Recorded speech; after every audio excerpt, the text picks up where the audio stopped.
que haya un manejo racional de los precios de los combustibles, ¿sí? Independientemente de que sea el Ministerio de Minas y Energía. ¿Cuándo el próximo aumento? ¿Ah? El próximo aumento. Bueno, el próximo aumento debe llegar, o debe decretarse a partir del 1 de febrero. ¿Qué es cuánto? O sea, ¿cuánto? No, todavía no. Nosotros esperamos hasta el último día para hacer el cálculo del precio de la gasolina. Hasta el 31 de enero estamos haciendo cálculos. Tenemos que mirar qué le está pasando al precio de la gasolina en la costa del Golfo de los Estados Unidos, qué le está pasando a la tasa de cambio. Van a aumentarlo, sí. ¿Cómo? Van a aumentar. En este momento no le puedo decir cuál va a ser el precio de la gasolina en febrero, ni lo sabría ni siquiera la persona o las personas que hacen los cálculos, porque necesitamos ver, ¿no?, qué ha pasado durante el último mes al precio de la gasolina en la costa del Golfo y también qué le ha pasado a la tasa de cambio.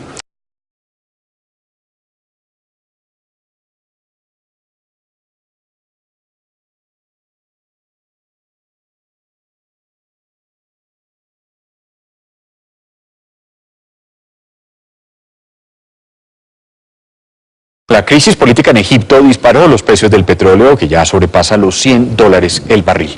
En Colombia, esta situación representa millonarios sobrecostos para algunos sectores y grandes ganancias para otros.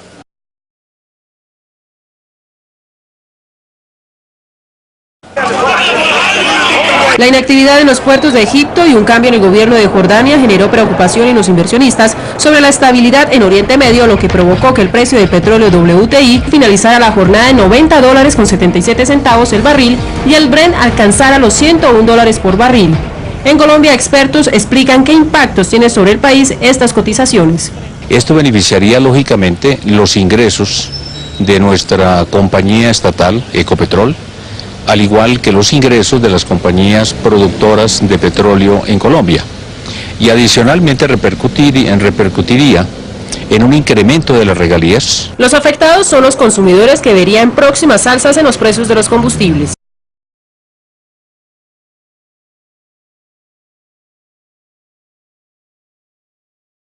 En lo que significan las especies de la región y en el medio ambiente, encontramos precisamente que cuando la empresa, por ejemplo, explota 251.000 barriles diarios de petróleo, 4 veces la empresa tiene que sacar de agua lo que significa sacar los 251.000. Es decir, si la empresa saca un barril de petróleo, tiene que botar 4 barriles de agua.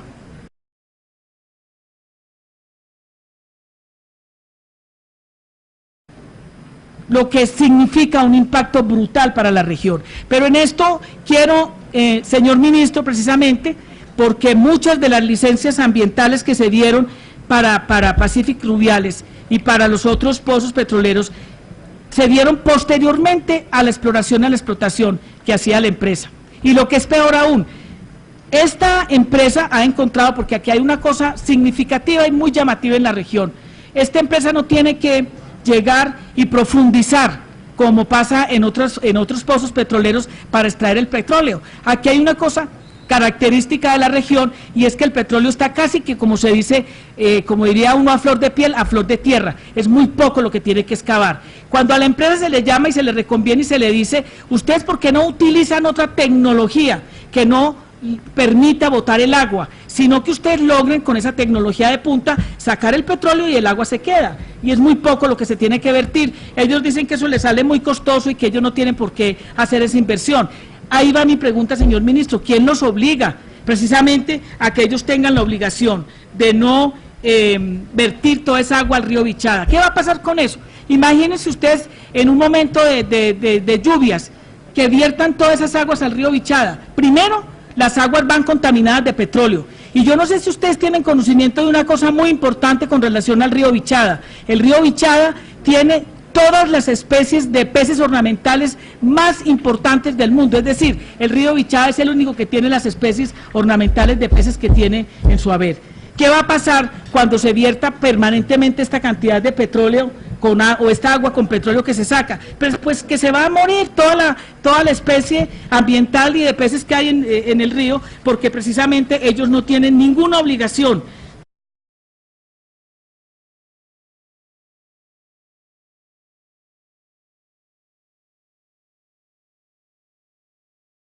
seguridad y, claro, sus infaltables aeróbicos. Beso al mozo, beso al marido, beso al mozo. Sus seguidores buscan diferentes formas para estar cerca de ellos, hacen sacrificios, escapan del trabajo o el colegio, incluso recorren varios kilómetros de distancia. Y de pronto, de las esquinas de las casas, mucha gente empezó a salir. Como entre 200 y 2000. Sí. Como el caso de estos dos jóvenes quienes ganaron el concurso en la página de internet del canal RCN y tuvieron la oportunidad de acompañar a Germán, Frito y el resto del parche a una de las grabaciones de la novela. ¿Qué pasó? Entré a la página del Entraste canal. a la página www.canalrcnmsn.com. Correcto. Oh, yo la tengo clarísima ya. Una fiebre que cada día aumenta más y que ya ha causado síntomas y efectos en millones de colombianos que lo siguen todas las noches por nuestra tele.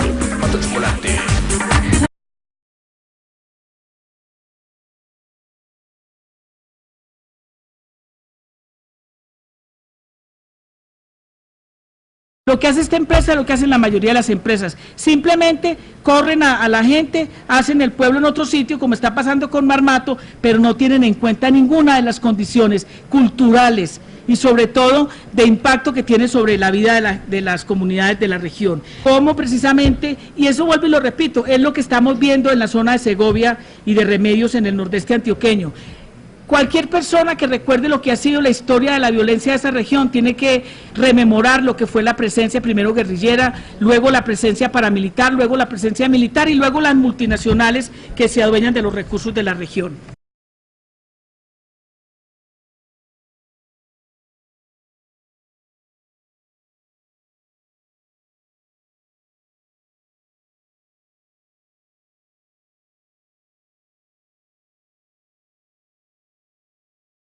Militares. Las bases militares ya no se necesitan, porque aquí lo que está funcionando claramente es el tema geoestacionario y precisamente de los satélites que dan cuenta de lo que las regiones en riqueza y en biodiversidad tienen. Por eso, yo no sé si usted sabe que precisamente uno de los institutos más importantes de los Estados Unidos sabe y conoce a ciencia cierta, sin tener que entrar, cuál es la riqueza que tiene Carimagua, fundamentalmente, y qué es lo que concentra Carimagua en la región.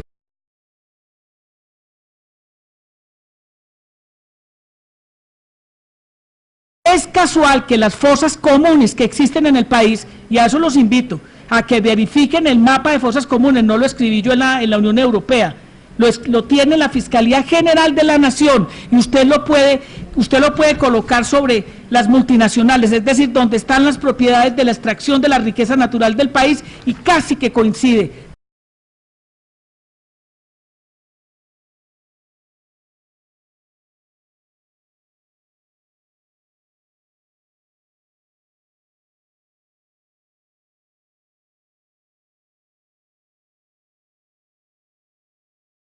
Encuentro este tipo de contratos, me da la sensación o de que los funcionarios son parte, óigame lo que voy a decir, están asociados con estas multinacionales por terceras personas o que realmente o son bobos o no conocen el país o no les duele el país, porque esto no lo logra entender absolutamente nadie. Y creo, vuelvo y reitero, que el debate que estamos haciendo, la orientación de los recursos, los impactos, los convenios internacionales, se queda corto frente a la manera como se articula toda esta política. Pero además, si ustedes se ponen a pensar, yo quisiera que alguien me respondiera, Luis Emilio, una pregunta. Y es cómo el país se desprendió de la explotación, perdón, de la exploración.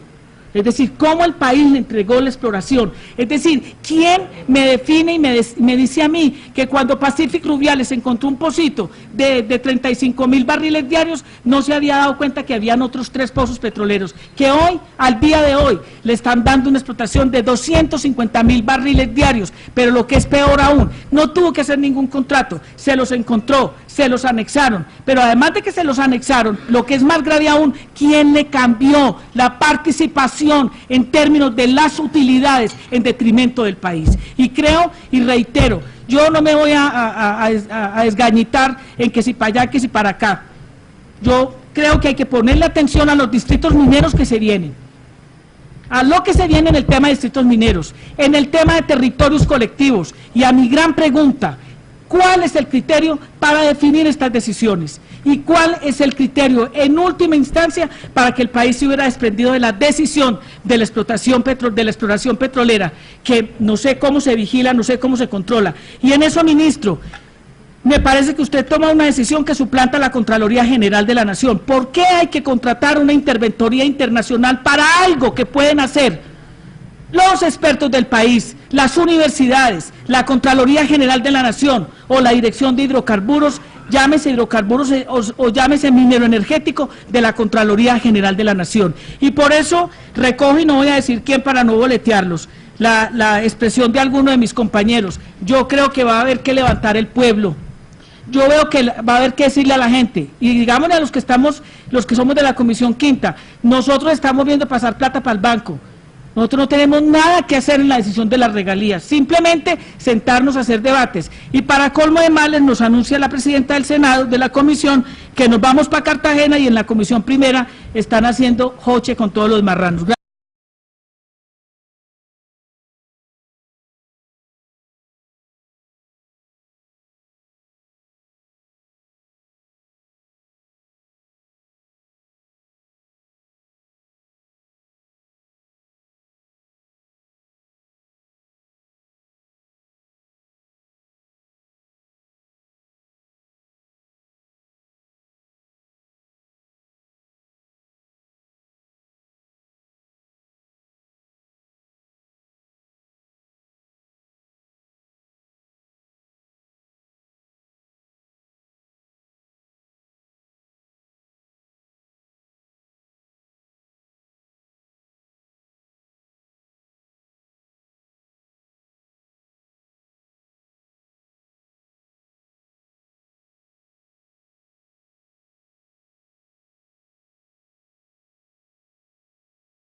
Lo que dice la comisión o esta nueva redacción, que es que habrá temas que se resolverán en la ley, como por ejemplo quién administra las regalías, porque entiendo que quieren quitar que las regalías las administra el gobierno nacional, pues queda claro que en la ley el gobierno pondrá lo que se le antoje, porque es clara la redacción señalando que la ley por iniciativa del gobierno determinará las condiciones, etcétera, etcétera, etcétera, etcétera. Y en eso yo también le pido franqueza a los ponentes del gobierno. Digan con todas las letras que la plata la va a administrar el gobierno nacional y no nos echen cuentos. Estamos muy viejos todos aquí para que nos lleven como niños con un bomboncito a ver a dónde vamos a dar. O que le quiten a la ley el cuento de la iniciativa del gobierno. Y que en la Constitución quede que la ley por iniciativa del Congreso se redactará de alguna manera. No nos hagamos ilusiones, no nos dejemos echar cuentos, que las modificaciones no modifican en nada el rumbo del asunto. Y voy a explicar algunas cosas que me refuerzan lo que les estoy diciendo. Ponen la palabra regional por todas partes, hasta donde no caben, una cosa empalagosa de la palabra regional, ¿no? Otra vez como a niños chiquitos, senadora Marisa. Como las regiones se quejan y protestan, pongámosle la palabra regional en todas partes. Pues yo le hago un reto cordial, ministro, ¿por qué no le ponen dos palabras más bien, departamental y municipal?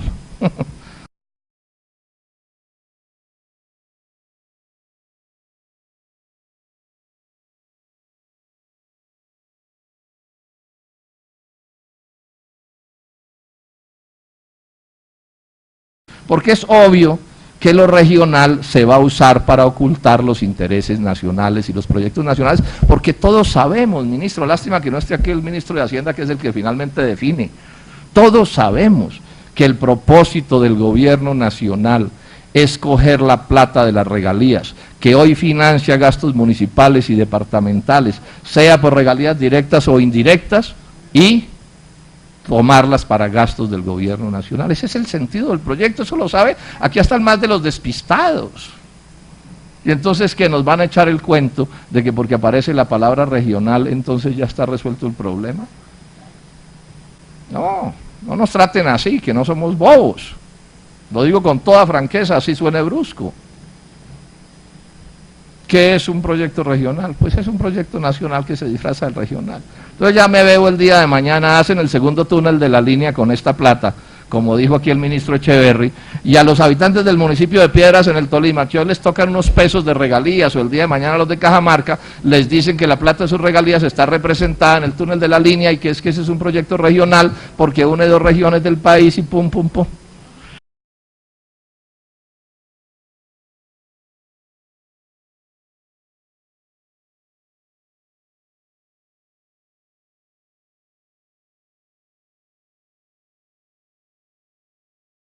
O mañana les van a decir a los de Barranca Bermeja que si hacen la doble calzada Bogotá-Barranquilla, entonces como la carretera pasa por el lado de Barranca Bermeja, entonces ahí está el gasto regional.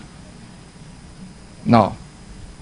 Lo que hoy hay en la ley habla de gastos departamentales y municipales, o sea, los que llama el ministro Echeverry gastos chichigüeros, que yo quiero defender. Porque el gasto chichigüero es la palabra despectiva que usa un magnate para despreciar el gasto de un pobre. Eso no es otra cosa que eso, pero que para el pobre es una cosa importantísima. Un puente en una vereda, un aula en un salón de clase también en un municipio pequeño, una vía de penetración, que hoy están por supuesto en la mira de las políticas del gobierno nacional. Pero además digamos esto, colombianos, senadora Marisa, ya lo viene haciendo el gobierno nacional viene cogiendo las regalías indirectas, hoy, a pesar de que se sabe que tienen que ser para gastos municipales y departamentales, y se las viene gastando en asuntos de política nacional. Hoy ya lo están haciendo, yo aquí tengo cifras. Bueno, cogieron toda la plata del FAEP y se la feriaron. Los mismos que hoy están gobernando a Colombia, porque aquí también hay una cosa que hay que dejar clara, no son otros distintos los que hoy están gobernando a Colombia a los que estaban gobernando en el gobierno anterior. La plata del FAEP se la feriaron toda, se desapareció, y que era para ahorro. En el 2009, 240.000 millones de pesos de regalías indirectas gastadas en vías de interés del orden nacional. En el 2010, 100.000 millones, y en el 2011 viene una plata grandísima también sobre esto. Y el secreto de la eliminación, o uno de los secretos de la eliminación del Fondo Nacional de Regalías, es que el gobierno se va a embolsillar por esa vía 4.3 billones de pesos que hoy están en ese fondo, y que eran para gastos de interés local, de interés municipal y de interés departamental. Se los van a embolsillar también.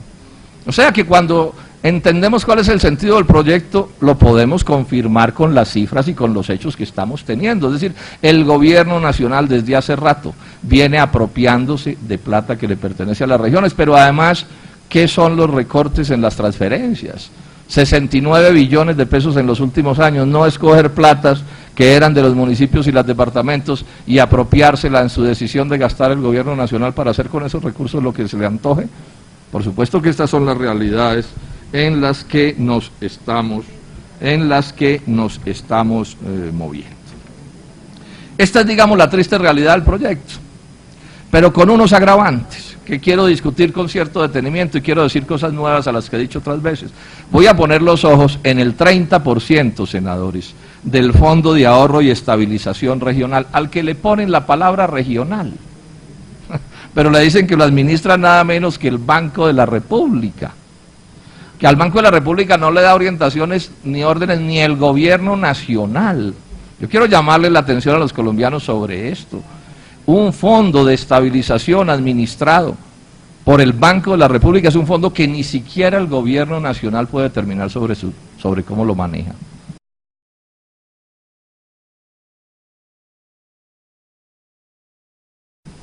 Porque el Banco de la República es autónomo, eso es lo que dice la Constitución. Entonces ustedes se preguntarán, bueno, y si no define en últimas ni el gobierno nacional, ni los gobiernos departamentales, ni los gobiernos municipales, ¿quién define? Bueno, define el Banco de la República de acuerdo con ¿qué? Con las orientaciones y criterios de gasto del Fondo Monetario Internacional.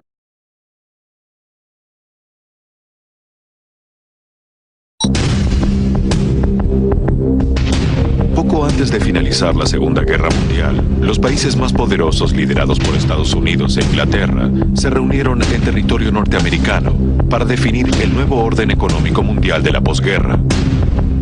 En esa reunión se crearon dos instituciones, el Banco Mundial y el Fondo Monetario Internacional, cuyos objetivos eran la prosperidad económica del mundo, el aumento de la producción y la generación de empleo. 50 años más tarde, la mayoría de los países latinoamericanos que aplicaron las políticas del FMI atraviesan intensas crisis económicas y sociales y deben soportar la injerencia del organismo internacional que los presiona para que paguen sus deudas. ¿Por qué las naciones de América Latina tan ricas en recursos han llegado a esta situación? ¿Acaso solo han sido víctimas de administradores corruptos y gobiernos ineficientes? ¿O existe un plan diseñado desde los centros financieros de poder para someter a todo un continente, utilizando al Fondo Monetario Internacional como la herramienta ideal para llevar a cabo este objetivo?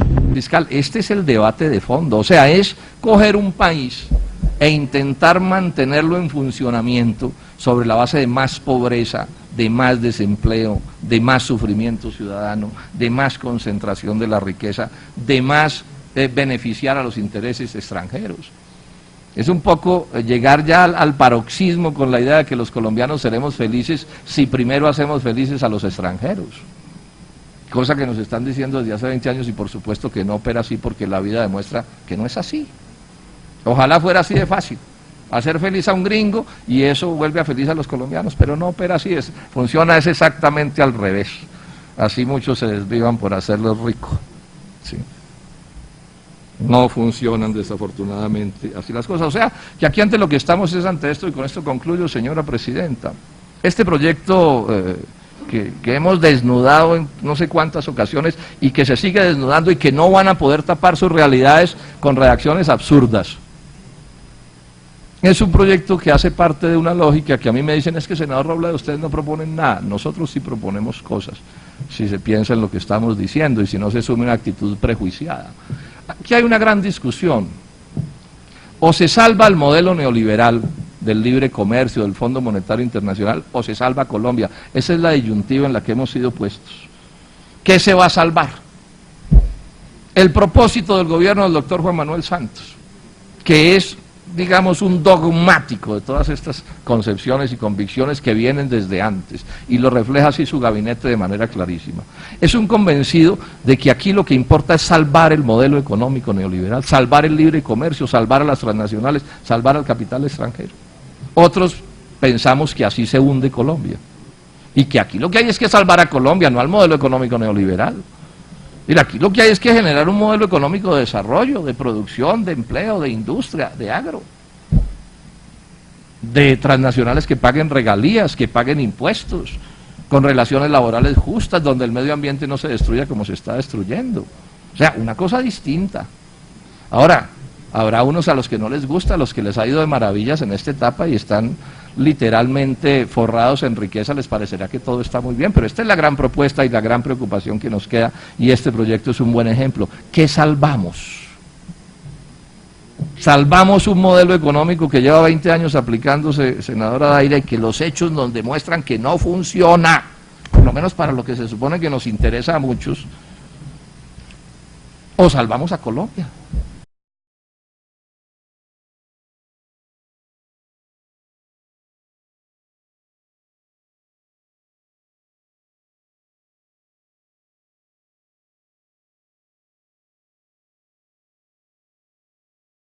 Voy a explicar de manera general, no me refiero exactamente a este nombre, de manera general cómo funciona el Congreso de Colombia. Los gringos o el Fondo Monetario Internacional o algún poderoso de Colombia o del exterior le dice a Uribe, mire, yo necesito que usted haga esto. Uribe coge y llama a su ministro y le dice, mire, hay que hacer esto en el Congreso, ¿sí? Hay que hacer esto en el Congreso. Eso se lleva al Congreso y hay una mayoría de congresistas que aprueban lo que sea y preguntan, ¿y cómo voy yo? El famoso CBY. Es decir, porque cuando yo digo que la cúpula de la oligarquía económica colombiana separó su suerte personal de la suerte de la nación, me estoy refiriendo a que también hay una clase política que separó su suerte personal de la suerte de la nación. En Colombia cada vez más la actividad política no apunta a que el país funcione, sino a que uno monta su combo, una especie de pandilla de politiqueros, ¿cierto?, que nos asociamos para que el país se hunda, pero el combo que uno monta, o que ellos montan mejor, porque yo no lo hago, ¿cierto?, cierto, se exime de los problemas nacionales. Esa es la realidad que estamos aquí viviendo. Entonces, no es raro, ¿sí?, que le aprueben cualquier cosa al gobierno nacional. Yo diría que los hechos son de una gravedad inaudita. Es probable que no haya país en el mundo que haya tenido que asistir a lo que estamos asistiendo aquí. Es de 70 congresistas involucrados en parapolítica, pues de una u otra manera, entre esos algunos inocentes, lo que sea, pero 70 han sido pues llamados. De esos, mi última cuenta me da como que el 82% son uribistas. El jefe de la policía secreta, el jefe del DAS en la cárcel, pues ha estado en la cárcel por estos líos. Bueno, a eso súmele la actitud del presidente de la República de agredir de mil maneras a la Corte Suprema de Justicia, a la Fiscalía ya la semana pasada también. Cualquier otro país del mundo el presidente ya se había caído. Sí. La pregunta ahora, ¿y por qué no se cae? Yo pienso que el problema aquí no es tanto la astucia de Álvaro Uribe, es que el país está en un proceso de descomposición muy grande. O sea, los colombianos están tolerando cosas que en otra sociedad no se tolerarían.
Arriba, arriba. Los monopolistas colombianos están viviendo tanto también como los monopolistas gringos y europeos, pero los pobres de Colombia no viven como los pobres europeos y estadounidenses, sino que viven como los pobres africanos. A eso me refiero yo, cómo separan la suerte personal de la suerte de la nación. Ahora, no es difícil entender, se le pegan a intereses que no son los nuestros. Voy a poner un ejemplo. A la mitad de la década de 1990, el gobierno nacional, aupado por Bavaria, decide acabar con el cultivo de la cebada en Colombia. Y hoy por hoy ya prácticamente no queda cebada en Colombia. ¿Qué sucedió? Que el gobierno nacional, al servicio de Bavaria, acabó con el cultivo de la cebada, ¿sí?, arruinando a nuestros campesinos, empobreciendo a las tierras frías de Colombia, mientras que Bavaria aumentó sus utilidades porque siguió vendiendo cerveza cara, pero ya comprando cebada más barata que la nacional en el exterior. Es un ejemplo que yo lo puedo poner como clásico de en qué consiste hacerle daño al interés nacional mientras se beneficia el interés de un particular, pero tampoco es tan raro de manera esquemática. Los secuestradores le hacen daño a la sociedad, pero ganan plata. Los contrabandistas le hacen daño a la sociedad, pero ganan plata. Los usureros le hacen daño a la sociedad, pero ganan plata. Y el oficio de cipayo, que es el nombre técnico, sí, de nacionales que trabajan para el extranjero, es tan viejo como la historia de la humanidad. Crecieron las exportaciones mineras, que son básicamente exportaciones de transnacionales, o sea que al pueblo raso de ese crecimiento no le tocó nada. Por ejemplo, la drúmona. Por ejemplo, la drúmona, por ejemplo, las exportaciones de petróleo, ¿cierto? Sí. Por ejemplo, las exportaciones de café incluso, porque el café ha tenido unos precios mejores últimamente.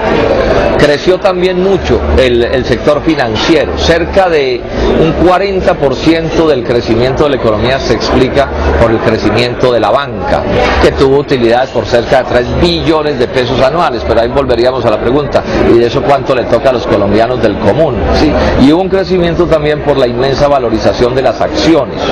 Pero el problema con las acciones es que son 500 tipos los propietarios de esas acciones. Entonces estamos hablando de una economía que por fin medio crece después de años de no crecer, o sea, un promedio mediocre. Un crecimiento en sí mismo mediocre, pero además concentrado en los bolsillos de 3 o 4. Y resulta que aquí lo que nos interesa es una economía que beneficie al común de los colombianos y no que beneficie a 3 o 4 banqueros, porque yo vuelvo con mi pregunta. Los banqueros se ganan 3 billones de pesos el año pasado, 700.000 millones de pesos más que el año antepasado, pero y a Pedro Pérez y a Juan Rodríguez, al colombiano en el común, ¿qué le tocó? Pues no le tocó nada de eso. Luego la situación del país sigue siendo desastrosa.